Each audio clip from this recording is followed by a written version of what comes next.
Okay, here's an update on the satanic ritual abuse case going on in Utah right now, featuring those two guys you can see on the screen, Sheriff Mike Smith on the left and Attorney David Leavitt on the right.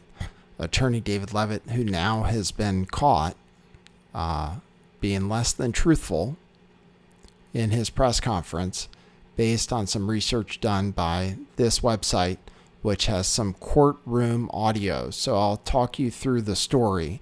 Basically, there's a case that several journalists have been looking into now for a long time, some of them as long as a year, involving prominent figures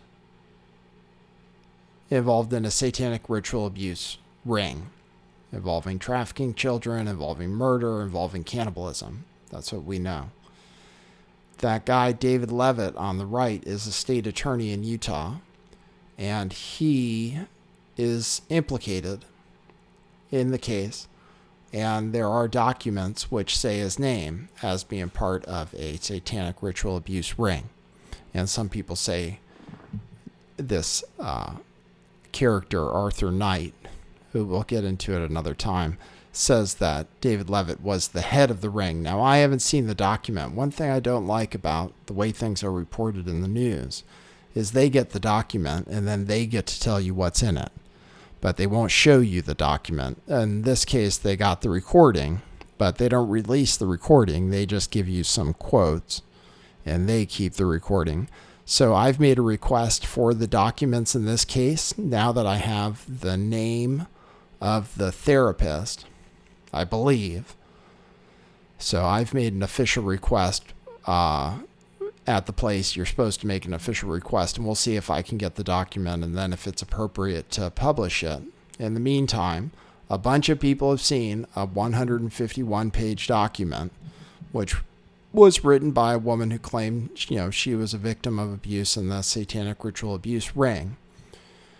And David Leavitt has seen the document, and David Leavitt had a press conference saying that he totally didn't do any of that stuff, and also that the woman that wrote this statement is tragically mentally ill. He said that a bunch of times, and Sheriff Mike Smith objected to him saying that. He said, "How dare you?" He said, "How dare you?"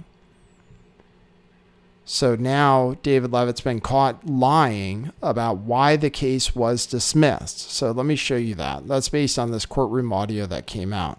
So here's what he said at his press conference about why the case was dismissed originally. Utah County Attorney David Leavitt and Sheriff Mike Smith discussed a 2012 case that's now getting a new look. Those charges were dismissed by my predecessor because the allegations were so untenable and unbelievable. In an effort to protect...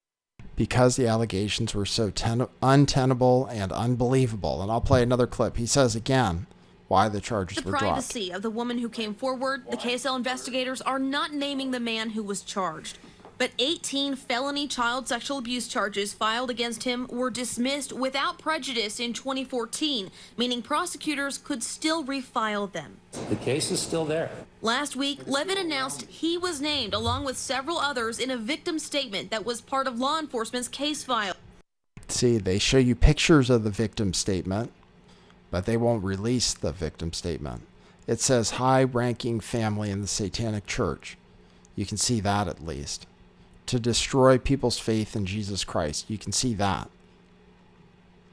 He called the allegations 100% false, but admitted he has not reviewed the case. It's in the archive someplace. Have you not looked at it? No, it's going to take several days. He said he did speak to the prosecutor who was assigned to the case 10 years ago. He told me they dismissed it because the evidence was so outlandish. All right, you heard that? He barely got through it. He said they dismissed it because the evidence was so outlandish.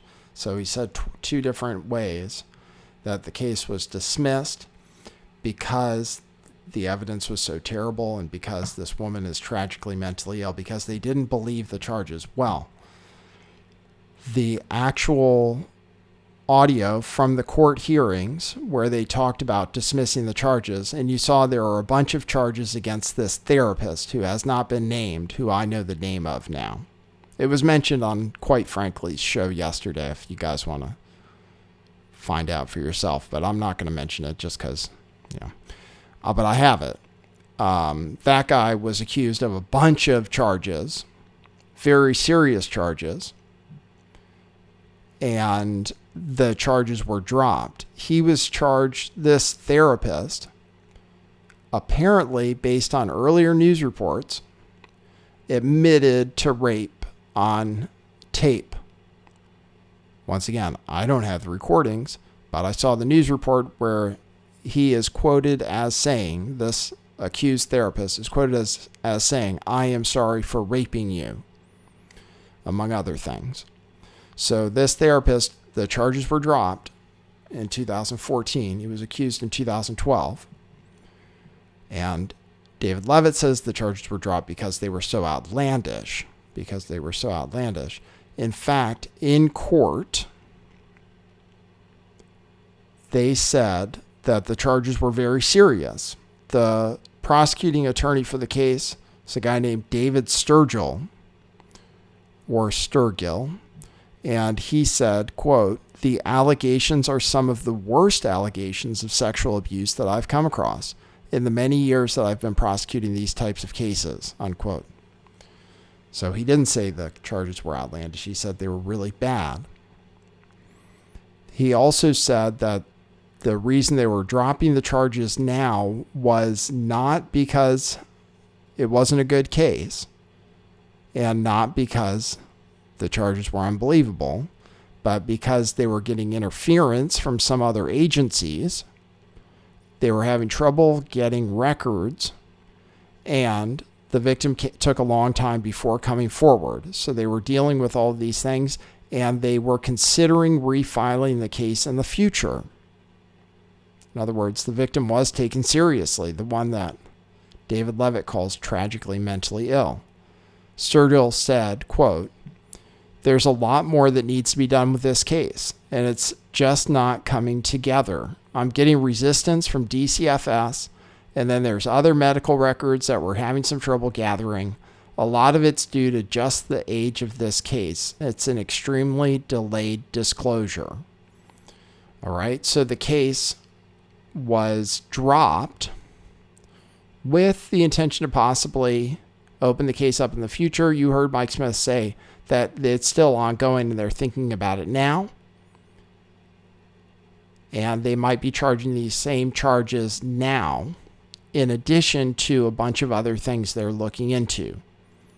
Mike Smith is quoted as saying, quote, "We have new victims coming forward," unquote. He put out a request for any victims of this kind of ritual child abuse from 1990 to 2010 in 3 Utah counties.